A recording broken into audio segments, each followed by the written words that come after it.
Well, good morning, everyone. I am so excited to be able to share with you this morning. I'm glad you all came on the line. My name is Sharita Leon. I went from being a homeless, disabled single mom to a two-time #1 best-selling author with books that were on the bestsellers list for over 2 years straight. I'm also a life, relationship, and business coach, an internet marketing strategist, entrepreneur and speaker, and the protege of the legendary Les Brown. And I thank you all for joining me this morning. So, this morning, guys, I want to talk to you all about the mindset. And so this is going to be more of a bit of the teacher side of me, but I'm sure you'll find some inspiration in that. So many of you probably recall a few years ago, or many years ago rather, there was a commercial, and it would say that, it was someone in the kitchen, and they were frying some eggs, and then they would say at the end that the mind was a terrible thing to waste, right? And they were referring it to marijuana and how doing that can mess up your thinking and your mind. But see, I want to go a bit further than that because sometimes, yes, we all know that these substances are bad for you and they will mess with your mind and from the chemicals that they release and all that kind of stuff. But what I want to touch on you is the fact that you do not have to have a substance to cause your mind to be to no use. Many of us are not really understanding the power of our mind and how it can work to our benefit. And it's not really your fault because if you think about it, when you go to school, you aren't really taught how to retrain your mind. You're not really taught on the power of your thoughts. And so what happens is we are taught in school how to study or how to memorize things to pass from one grade to another, but not really tapping into the power of the amazing mind and imagery that God has given us through our thinking. And so we go through life allowing seeds to be planted in our minds and not realizing that seeds are being planted, and then we go forward and live a lifestyle based on the thoughts that we're having, but we don't understand why. We don't understand the outcome of why something are happening. We don't understand the thoughts that we are having in our minds are creating the lifestyle that we actually live. In fact, our thoughts literally are energy. Our thoughts are energy. And so when you don't realize that, you're feeding into the energy most of the time that you don't want. Why? Because most people focus on what they don't want rather than what they do want. And so because of that very reason, the thing that you're thinking about that you don't want becomes to maximize and grow even more in your life. And so, for example, you hear people say things like, well, when it rains, it pours. Well, that's because you focus on the fact that it was raining, and now, of course, it's going to have to pour. And so I want to talk to you guys this morning about your mindset, your thinking, and how it can literally change your life. If you change your thinking, you will change your life. What happens, guys? Whatever you tell most people about their thinking, they've already been trained to think, oh, there goes that blah, blah, hoo, hoo, ha, ha stuff, that rah, rah, get you excited stuff, not realizing that this is the most important thing. If you can literally get your mind right and change the way you're thinking, you change everything about your life. I am a living witness of that. And not only myself, but every successful person, from someone in the business world, someone maybe in ministry, maybe in medicine, whoever is successful in whatever stream of influence that they're having, they will tell you that it all shifted when they changed the way they thought. So this is a question you have to ask yourself. If the way that I'm consistently thinking is not aligning with what it is that I want, I have to learn how to be open to hear what else is out there. Whenever you do, I do trainings, right? Or I'll even go to a training, and you can see what happens when an instructor starts teaching on the mindset. Immediately, subconsciously, people get uninterested. They just think that, okay, here she goes, just took my money and told me about my mind. But how many of you know that if you can't first see something in your mind, if you can't think it in your mind, it's not going to happen. It really isn't. The only difference right now between you and someone who has success that maybe you desire is the way they're thinking. Their thinking will then dictate their thoughts, their actions, hence the destiny that they live. So if you're thinking that you can't have a successful marriage because everybody that you know had a failed marriage, or maybe no one in your family ever got married, guess what's going to happen to you? Your thinking is going to create that. Why? Because your actions are going to begin to align with your thoughts. So you'll find yourself getting into relationships and self-sabotaging them because you don't even believe it's going to work anyway. So then you want to act crazy, go on their phone, You want to go and try to find all the social media stuff while you're trying to dig for something because deep inside you did not believe that it was going to work anyway. Likewise in business. You start a business. You might be excited the first 30 days, maybe less than that. But then you start telling yourself, you know what? This doesn't really work. I mean, I put all my money into this. I went and bought all this inventory. I went and bought the shop. And, I better just go get a job. You didn't believe you could do it in the first place. And so because of that, you then do things to not allow it to work. All on your mindset, all on your thinking, all on your belief. They all go hand in hand with each other. The book that I live by says this: as a man thinketh in his heart, so is he. Why the heart and the mind? Because eventually, whatever you think in your mind, and especially if you think about it all the time, it's going to flow through your heart. And out of your heart flows the issues of life. You're going to be able to see what you want or what you don't want. So, Sharita, why am I thinking this way? There are two things, right? Now, I want you guys to write this down. You have a pen and paper. There's the fixed mindset, and there's the growth mindset. There's the fixed mindset and the growth mindset. The growth mindset says that, well, I'll start with the fixed mindset. The fixed mindset says some people are just born smart. Some people are just born to be successful. I'm not like them. I have to work a 9 to 5. I have to stay in school for my whole life in order to get something. I just don't have the skills. I don't have the talent. I can't go beyond what I already have. The fixed mindset says whoever I am today, whatever thought process I have today, this is who I'm going to be. And nothing can change that. That's what a fixed mindset says. So you probably run into people that have a fixed mindset. People that say things like, well, girl, that ain't going to work. I mean, I've been working at this job for 25 years. Why would I go somewhere else? I can't do anything else. This is what I know. This is what I'm good at. That's for those people over there. I'm not born for that.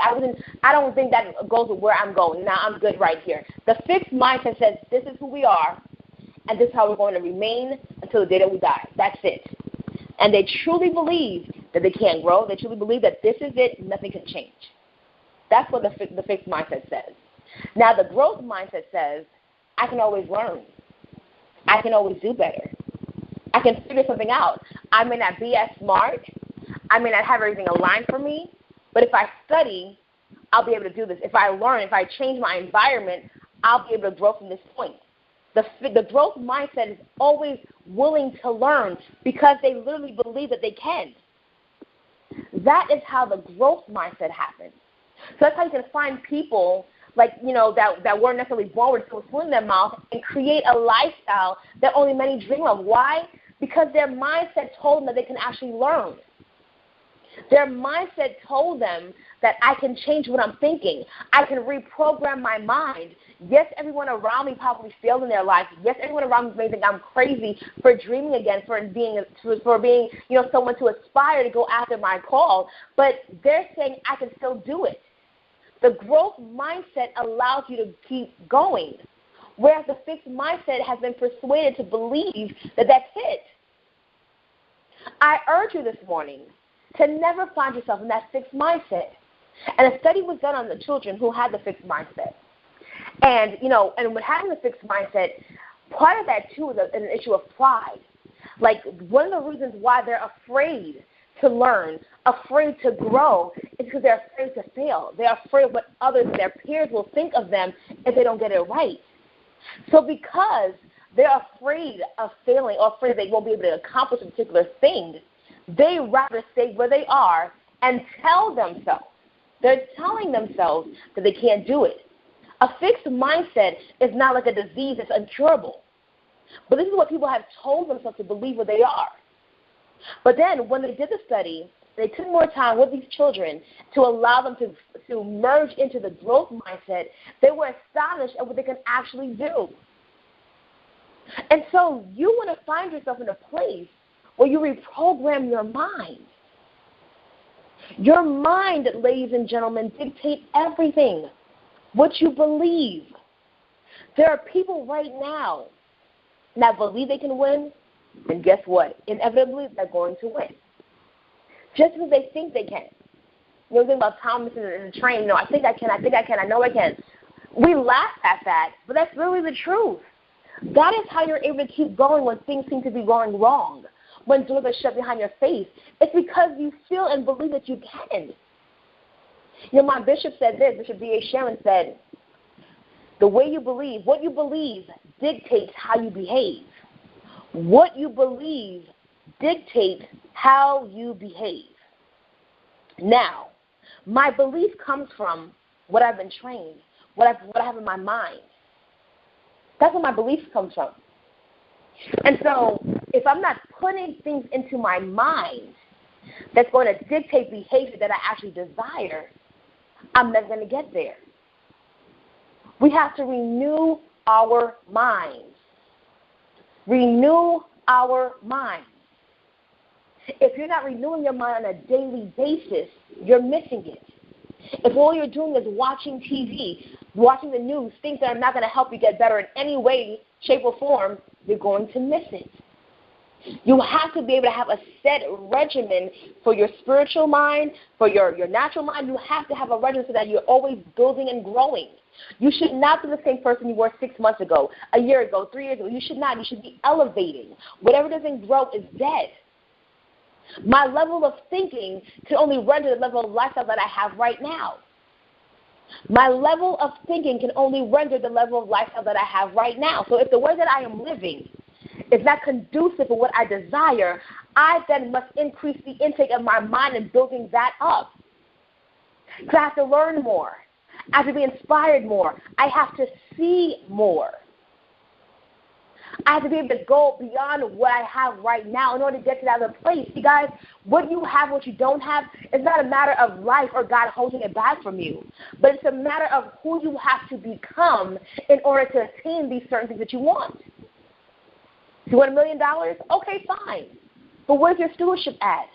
How is your personality? Are you one of those people that when you have more money, it shows who you really are, and then you're nasty, you don't know how to deal with people? Will you be frivolous with it? Who do you have to become? And in becoming, it all stems back to your belief and your mindset, your thinking. So if you want to become a great leader, what great leaders are you studying? If you'd like to lose weight, what are you learning about weight loss and eating and health? What are you doing in your mind? How are you feeding yourself? See, we know the natural that when we're hungry, we have to eat. And so we'll make sure we have that together. But then when it comes to a spiritual aspect or from a mental aspect, we're malnourished. And again, coming back to the society that we're raised in, they don't really teach you in school about personal development, about spiritual development. They don't teach you that. And so you go through life trying to figure out the pieces, or rather, you're buying into an idea that society has told you is life. You're buying into that idea. So now when someone else like me comes to tell you that you can literally have a different lifestyle, where all it takes for you to change your thinking, you're thinking that I'm crazy and trying to get you to be brainwashed. And in fact, you need to be brainwashed. And that goes back to, what people tell you in society. We've made the whole term brainwash to be something bad and negative. But no, the majority of us need to be brainwashed because the way that we're thinking is not conducive with the lifestyle that we want. So if my lifestyle is not conducive with my desire or the call of purpose for my life that God has for me, I then need to be brainwashed and put in some more information to change the way that I'm thinking. So this morning, I want you to literally, throughout this day, write down the limiting beliefs that you have. I want you to write down what thoughts have you been telling yourself. Then I want you to write down what have you been doing to feed your mind, to grow. And if what you're doing is not working, I want you to create a plan of what you're going to do daily to feed your mindset, to grow spiritually, to grow naturally in your mind, to grow in your belief system. What are you going to learn? What books are going to teach you what you need to learn to have the lifestyle that you want to have? So with that being said, I hope that this has been a blessing to you. And I thank you for joining. And I give the call back to Ms. Dominique Scott. Wow. Good morning. Good morning. Thank you for that amazing call, Coach Sharita. Well, there you have it, ladies and gentlemen. I don't know about you, but I'm going to work today on having my growth mindset. And I'm going to write my list down, and I'm going to challenge you all to go and write your list down. Because as a man thinketh, so is he. Be sure to join us back here tomorrow morning, right at 8:45. Also, share this call with all your friends, your loved ones. Repost it on your walls. Get the word out. Let people know that the Rise Up and Live call is worth logging on for your 15 minutes of inspiration. I am Dominique Scott. Please follow me on all my social media. Remember to go with God because God will certainly go with you. Have a wonderful, growth-filled day. God bless you, and thanks for joining the call.